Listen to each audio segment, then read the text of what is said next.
Despite its small size, the nut on electric guitar plays a huge role in determining tone and sustain, as well as the action and playability of the guitar. I really believe that if you want to do it right, you have to make your own guitar nut. If you try to use one that's prefabricated, there's no guarantee that you're going to get the best possible sound from your guitar. So this is how I do it. I start by prepping the slot where the nut will sit. I use a file to make sure that the bottom is flat and that the sides are square.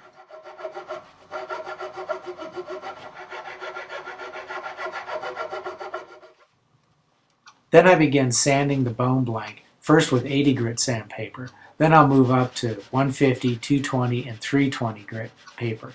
The goal here is to thin out the bone blank so that it will fit tightly into the slot.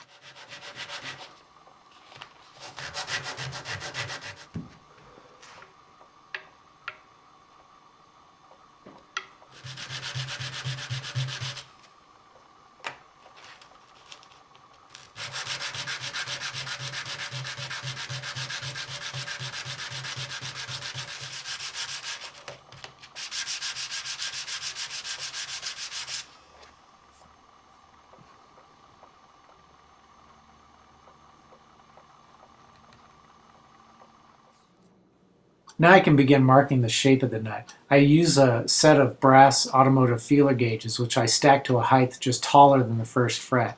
And I place that up against the nut and push down on the gauges so that they conform to the shape of the fretboard. And I take a sharp pencil and draw a line all the way across the front of the nut. This line will represent the starting depth for the nut slots. I add a second line above the first one to indicate the maximum height of the nut once it's been carved. To speed up the process of shaping the nut, I cut away the excess with my bandsaw.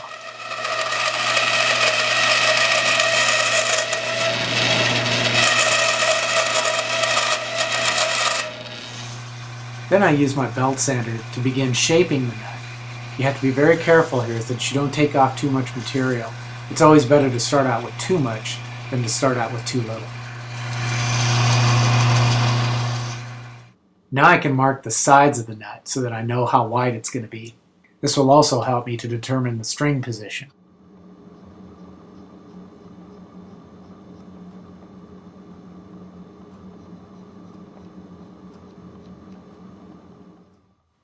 Now I can measure 3 millimeters in from those marks to determine where the high and the low E string will be positioned. Then I use a nut slotting ruler, like this one, to mark the position of each string precisely. These are really handy rulers, and they can help you to position the strings regardless of whether you're building a 6-string, 7, 8, 10, or 12-string guitar.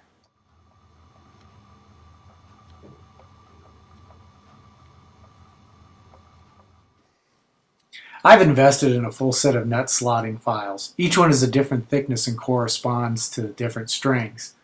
I start by first notching the top of the nut with one of my smaller files.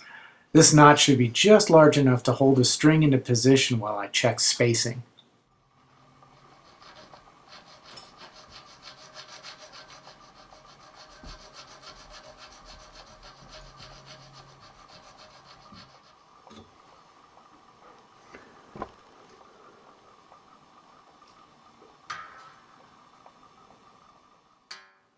Obviously, at this stage, the action is still way too high. The slots will have to be deepened in order to correct this.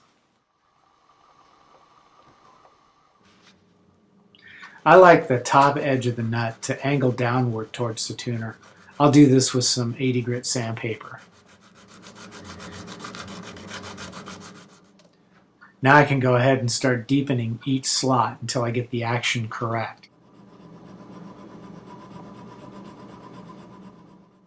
As I deepen the slots, I also sand away the top because I like the slots to only be as deep as half the thickness of the string.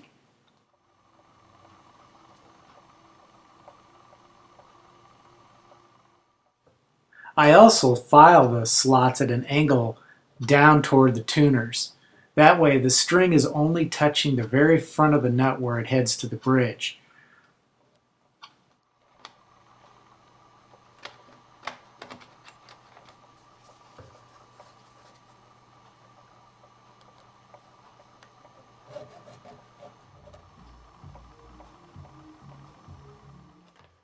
To get the best tone and sustain from the nut, the idea is to have as little of the string touching the nut as possible. The only place it should touch is where it comes off the face and heads to the bridge. It's almost like a knife edge at this point.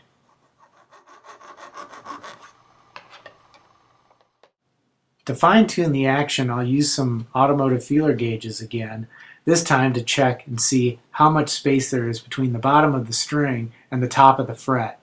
On the bass side, I like to go with about 20 thousandths of an inch, and on the treble side, I like to get it down to 8 to 10 thousandths of an inch.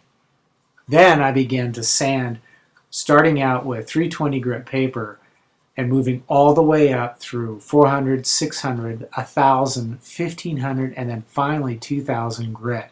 I'll do this to every side.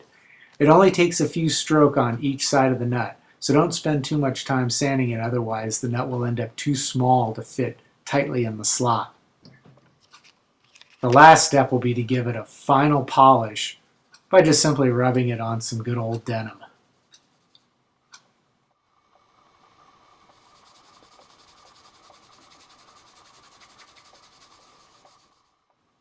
I use a toothpick and some Titebond wood glue to install the nut. Just smear some of that glue on the inside of the slot. Make sure you cover all the surfaces. Then press the nut into place. Make sure it's centered, and then begin to string up the guitar. The strings, once they're tightened down, will apply plenty of pressure and clamping power while the glue dries.